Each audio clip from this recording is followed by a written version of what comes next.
Welcome to my YouTube channel. आज जो topic हम डिस्कस करने वाले हैं वो है एक मार्केटिंग रिसर्च। मार्केटिंग रिसर्च से पहले हमें पता होना चाहिए मार्केट हमारा किन चीज़ों से रिलेटेड होता है। कंज्यूमर से, सप्लायर से, कॉम्पिटिटर से और एनवायरनमेंट से।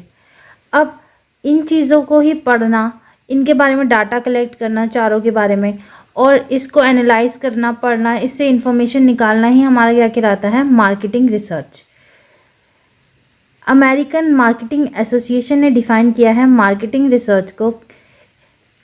Marketing research is the systematic collection, recording, analysis of data. देखो, कलेक्शन है, रिकॉर्डिंग है, एनालिसिस है, किसका, डाटा का। बट किससे related, marketing of goods and services से रिलेटेड। गुड्स किससे ही तो रिलेटेड है ये चारों चीज़ें। जब हम गुड्स को उतारेंगे, प्रोडक्ट को हम अपने मार्केट में उतारेंगे तो वो किस चीज़ों से रिलेटेड होगा, कंज्यूमर, सप्लायर, कॉम्पिटिटर और एनवायरनमेंट से ही तो रिलेटेड होगा। तो इन चीज़ों से रिलेटेड है हमारा क्या, मार्केटिंग रिसर्च। नेक्स्ट है हमारे पास नेचर। नेचर क्या है हमारा मार्केटिंग रिसर्च का, सबसे पहले है एज एन इकोनॉमिक रिसोर्स। देखो, ये सारी जो पार्टीज़ हैं यानी कंज्यूमर, सप्लायर, कॉम्पिटिटर और एनवायरनमेंट, ये सारी चीज़ें जो हैं किससे रिलेटेड है, हमारे फाइनेंस से रिलेटेड है। ये इकोनॉमिकली पॉइंट ऑफ व्यू से जो रिलेटेड है, किससे, हमारी ऑर्गेनाइजेशन से। इकोनॉमिक पॉइंट ऑफ व्यू से रिलेटेड है, इसलिए कैसे रिलेटेड है, ये इकोनॉमिक रिसोर्स के तरह से रिलेटेड है। अगर हमारा कंज्यूमर डिमांड कम करेगा तो हमारी कॉस्ट कम पड़ेगी, ठीक है। अगर हमारा सप्लायर हमें सस्ते में बेचेगा तो हमें कॉस्ट कम पड़ेगी। अगर हमारा कॉम्पिटिटर कम खर्चे में सामान बना रहा है तो हमें कॉस्ट कम पड़ेगी। तो इसी तरीके से ये रिलेटेड है हमारे इकोनॉमिक रिसोर्स से, यानी हमारे फाइनेंस से। नेक्स्ट है हमारे पास फंक्शन ऑफ मार्केटिंग मैनेजमेंट। ये जो मार्केटिंग मैनेजमेंट का पूरा फंक्शन है, ये कोई एक पर्सन नहीं करता, बल्कि इसके लिए एक स्पेशल ग्रुप बनाया जाता है जिसको कहते हैं हम मार्केटिंग डिपार्टमेंट।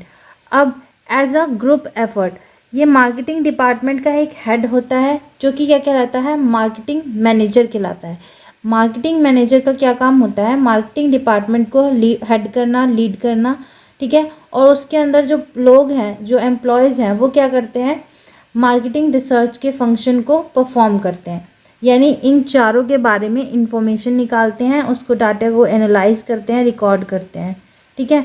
नेक्स्ट है हमारे पास as an art and science.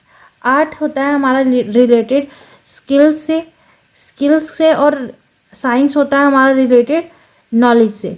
तो स्किल और नॉलेज का जब दोनों का फॉर्मेशन हो जाता है तो क्या बन जाता है हमारा प्रोफेशन।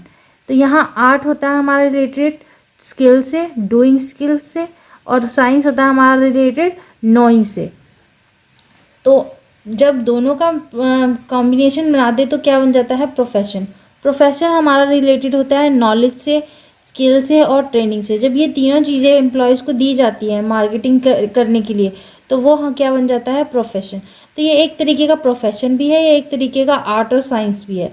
नेक्स्ट है हमारे पास एज एन इंटरडिसिप्लिनरी। इंटरडिसिप्लिनरी होता है मतलब कि जो एक से ज़्यादा चीज़ों में यूज़ होने वाला हो।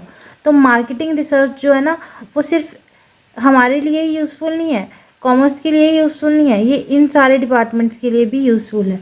इकोनॉमिक्स के लिए भी यूज़फुल है, फिज़िक्स के लिए भी, सोशियोलॉजी के लिए भी, साइकोलॉजी के लिए भी। तो ये इंटरडिसिप्लिनरी है, यानी अलग अलग फील्ड में इसका यूज़ किया जाता है। तो ये था मार्केटिंग रिसर्च। नेक्स्ट में हम करेंगे स्कोप। आई होप ये आपको समझ आया होगा। Thank you.